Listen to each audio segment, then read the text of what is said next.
We just had quite a stirring ceremony for Lou Carnesecca, one of the great all-time coaching legends in NCAA basketball. Our own Bill Raftery was one of the MCs along with Michael Kay. And here's what Lou Carnesecca accomplished in his 24 years at St. John's. Took him to the postseason every single year. 18 NCAAs, 6 NITs, Final Four in 1985, into the Hall of Fame in 1992. And he is a much-loved person here in New York City, like few others. Well, the numbers are important, but they don't come close to describing the depth of this man. Just a beautiful guy.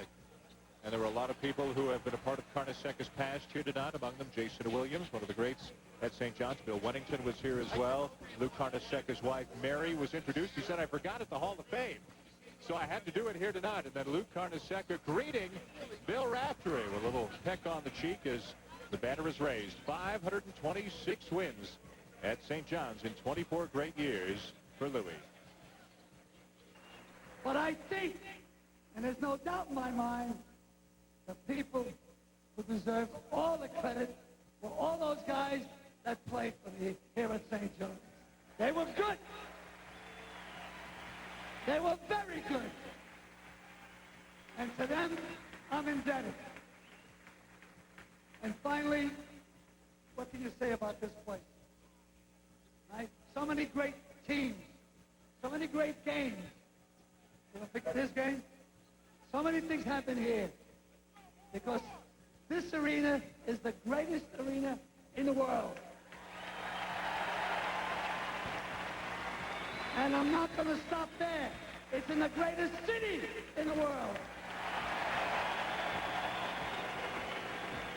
And it has the greatest fans in the world. So, I thank all of you for sharing this wonderful evening with me. And finally, I want to say that if you're going to take a shot, don't take the ball out of bounds. Thank you very much.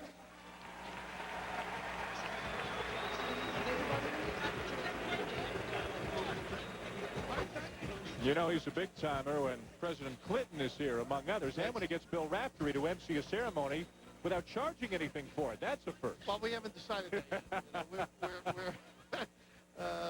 Well, he's a special human being, no question about it. I have to work with him. Louis is coming into the booth now, folks. Who needs Governor Cuomo? We've got you. Are you running for office? Let me give you a kiss first. Okay. Again. Oh. I don't think this happened when you guys were coaching against one another, did it? It did. Thank you. You got to take it off and turn it around. Jim Calhoun with a nice gesture, just coming across to congratulate. You're on TV, Lou. Let me get you here. Lou, he did give me kisses like that after each time he beat our team. Which was often, I'm sure. He said, nice to have you here, Irish. Listen, with affection, though. I know you did. Louis, the feeling has to be extraordinary for you. I tell you, you think you've been a little, I was a little shook. I didn't hear for the things you guys said. Well, I hope they were nice. You didn't miss anything. Are we honoring you? I thought we were honoring the president. I wasn't sure. I'll tell you. You know what? The game is the thing, right? I hope I didn't, but it was good. Not at all. Well, in your backyard. Well, I think people loved you, Louis, because the game was always the thing. You lived it. You loved it. Well, we had some good games. Yeah. And when you were good, you were very good. Well, that's really I didn't say the other thing. No, you were good. No, you were good. Now, let me ask you what everybody wants to know. Where did the sweaters come from? It came from Italy. Yes, they did. Yeah? Well, they gave Italy a bad game, I'll tell you. Running through some of your favorites here. That one is from Uruguay. You had to get that one, honey. That one was okay. That one was smiling. Now, who's that? Don't bring that up. He beat me that night. You remember every sweater. Whoa. The story you told as the number is there. I'm part of that. Very much a part of those numbers. I'm sure. You're talking But the sweaters were, a great part of it. You caught a cold or something like that. Yes, I did. Mary suggested and you wear Mary one. said, look, you're going to got those drafty gyms out of Fitzgerald. And I was cold. He said, put a sweater on. And I put that thing on, which was by the far the ugliest. Won games. So we kept wearing it. I think it was Mullen had a jump shot right at the buzzer. To win it. It's better to win ugly than to look good losing. Oh, you better believe it. Louis, how not important, but how much did you enjoy coaching in this building, in this city? I'll tell the story, it's true. In high school, I never got into the game. It was a complete disaster. Dave Toby puts me into the game. We're winning by 40. So, you know, he took a chance. I swear to God, as I dribbled, I got over the 10 seconds, I let it go. 8th Avenue it went. He said, get him out of there. So I went over there and I said, what's the matter with that? He says, you took that shot? I said, was it bad? He said, it was worse. A personal question, have your legs ever seen the sun? Since 1953, I wish I could see him. Wow. 53. They're like the sheets at home. and the late Buck Freeman said to you, you wore shorts to a clinic, and he said, with those legs? He said, the only guys who wear shorts are people who are 6'4", tall, handsome, athletic, and good-looking. You fit neither of these categories. And of course, you know what? I don't even wear shorty pajamas. And of course, Buck was the assistant to Frank McGuire, legendary coach for a lot of people. At St. John's. Yeah, at St. Probably John's. got the greatest record at St. John's. And at South Carolina as well. He was with Frank at the beginning. We're with Luke Carnesecca, who was honored here tonight with a banner being raised to the Raptors at the Madison Square Garden. The first banner for anybody to do with St. John's to get raised to the Raptors is Mooring lays it in. How does tonight compare to making it to the Final Four, Hall of Fame? I mean, you've had some big moments. What's your favorite moment? It's right up there. It's a great feeling. And the biggest thing is, as Bill alluded to, it's here in your backyard. Yeah. I wish all the guys from the east side could be. Uh-huh. Well, some of them are available. Not many of them left. For many reasons. Be nice. You know, you guys can talk about it. Some of the younger people watching won't know. Is back in when you went to the Final Four in 1985, 3 Big East teams were in the Final Four. Georgetown, Villanova, Syracuse was always a power. Bill Raftery's Seton Hall Pirates were a little better than he likes to admit. Oh, they were good. Yeah, talk about the conference in the mid-'80s. Well, I tell you, first of all, we had, you know, characteristic coaches. I mean, Rowley. guys like Rowley, P.J. Self, Yeah. right? You had Pinocchio up at Syracuse. It was fantastic. Tino. Tino. Right? Tom Davis, Dr. Tom. Davis. You didn't like playing guys with doctorates. No, because they really challenged me.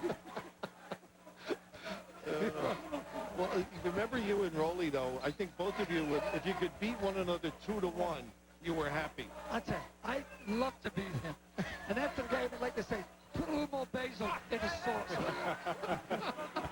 Well, what was the story where you and he got into a little confrontation on the sideline, and you said to Alabama, what did he call you? Or what did he say? And Alabama said he called you a hot dog. Al made it up. I know that. Must have called me something nice. What's your favorite Louis story? You've known him for so many years. Well, my favorite Louis story is one. We're out at St. John's, and this is a heck of a typical Big East game, Yeah. so, which we'll enjoy. And you're talking about me. Well, you are the Big East, though, to many of us. But I came out on the floor, and I had a light blue suit on with white buttons, three-piece, blue shoes, suede shoes, but Very the guy looked fashionable. terrific. Yeah. So I walked up, and Louis he didn't see me, and he jumps up with the button-down blue shirt at the time, and he looks up, and he says, where are we playing the game at, the Fontainebleau? Let me give you one final story about Bill, and it's true, and it's one of the greatest stories. We're playing Bill at St. John's, and it's one of those nights where everything we're throwing up goes in. I think we got you by a good ball. Oh, at the half. Goes in at the half, he's breaking doors, chopping things down. Come out the second half, same thing happens. All of a sudden, I'm sitting down. All of a sudden, a manager comes over. His manager taps me on the shoulder. He says, here, Coach Rafter wants you to read this. I open it up. You know what it says? I surrender. But more important, P.S. If you need work against the zone, I'll put one up there for you. Which we did. We put a 2-3 up for you. Louis, the Mullins of the world, the Murrays, and they go on. Back with Joe Lapchick, those are, Tony Jackson, Kevin Locke. They were here. They were all I mean, and Jason, of course. Alan Seidel. Great to see Chris Mullen and Mark Jackson get involved in the ceremony from afar tonight. You know why they all Richie Jackson's another one, right? Richie, yeah, one of your greats. Mark, yeah.